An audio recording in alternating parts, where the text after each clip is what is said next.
గీతా మధురిమలు. నిధిధ్యాసనం అంటే ఏమిటి? ఉపాసనకు నిధిధ్యాసనకు తేడా ఉంది. ఉపాసన అంటే సగుణ ఈశ్వర ధ్యానం, ఇష్టదైవాన్ని ప్రార్థించటం. అదే నిధిధ్యాసనం అయితే నిస్సంశయ జ్ఞానం కలిగాక ఆ జ్ఞానాన్ని అణువణువున జీర్ణించుకోవటానికి చేసే ధ్యానం. ఇది ఎలాగన్నా చేయవచ్చు. అంటే మళ్ళీ శ్రవణం చేయవచ్చు, మననం చేయవచ్చు, ఎవరికన్నా మనం నేర్చుకున్న జ్ఞానాన్ని బోధించవచ్చు, నేర్చుకున్న దాన్ని రాయవచ్చు, తోటి విద్యార్థులతో చర్చించవచ్చు. నిధిధ్యాసనంలో మళ్ళీ 2 రకాల ధ్యానాలున్నాయి.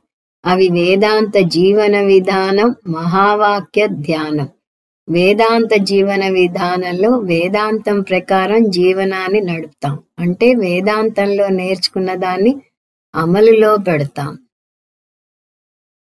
రెండవ రకంలో వేదాంతంలో నేర్చుకున్న మహావాక్యాలను తీసుకుని వాటి మీద ప్రత్యేకంగా కొంత సమయాన్ని వినియోగిస్తాం. నేను అశాశ్వతుణ్ణి అనే బాధ కలిగినప్పుడు న జాయతే మ్రియతే వా కదాచిత్ వాక్యం తీసుకుని దాని మీద ధ్యానం చేయాలి. అంటే నేను అశాశ్వతమైన శరీరాన్ని కాను, అశాశ్వతమైన శరీరంలో ఉన్న శాశ్వతమైన ఆత్మను. నాకు చావు పుట్టుకలు లేవు అనుకోవాలి. అంటే నా గురించి ప్రతికూల భావన వచ్చినప్పుడు వేదాంత వాక్యాలను తీసుకుని నా ఉన్నత స్థితి మీద ధ్యానం చేయాలి. దీన్ని ఆత్మధ్యానం అంటారు. ఇది నా సుప్త చేతనంలోకి జీర్ణమవ్వాలి. నా కలలో కూడా నేను అద్భుతంగా ఉండాలి. కానీ నిధిధ్యాసనం గురించి కొంతమందికి ఒక అపోహ ఉంది. నేను శరీరం కాదు, నేను మనసు కాదు, నేను ఇంద్రియాలు కాదు, వీటన్నింటినీ సాక్షిభూతంగా చూసే సాక్షి చైతన్యాన్ని అనే నిశ్చయ జ్ఞానం కలుగుతుంది శ్రవణ మననాల తర్వాత.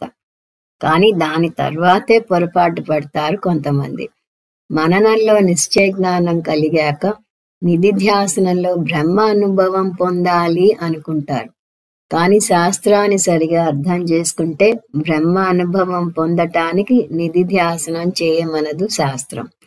జీవితంలో ఏదైనా అనుభవం పొందనవసరం లేదు అంటే అది ఒకటే, అది బ్రహ్మ అనుభవం. ప్రతిబోధ విదితం మతం. ప్రతి అనుభవం కూడా బ్రహ్మ అనుభవం వల్లనే అవుతుంది.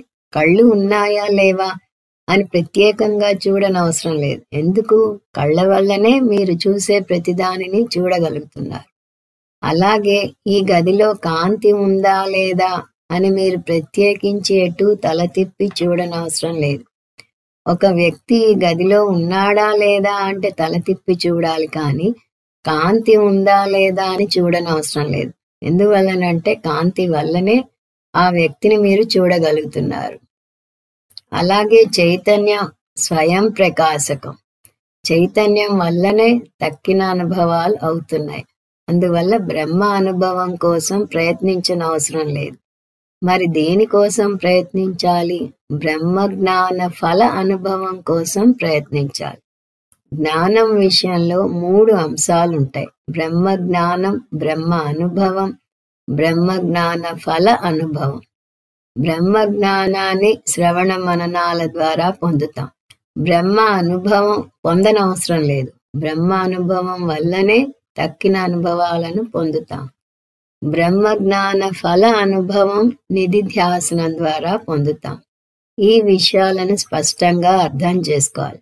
బ్రహ్మ జ్ఞాన ఫల అనుభవం ఏమిటి? శాంతి, తృప్తి, అభయం పొందటం. అవి మనం పొందిన జ్ఞానాన్ని జ్ఞాననిష్టగా మలుచుకుంటే పొందుతాం. అది నిధిధ్యాసన ద్వారా సాధ్యమవుతుంది.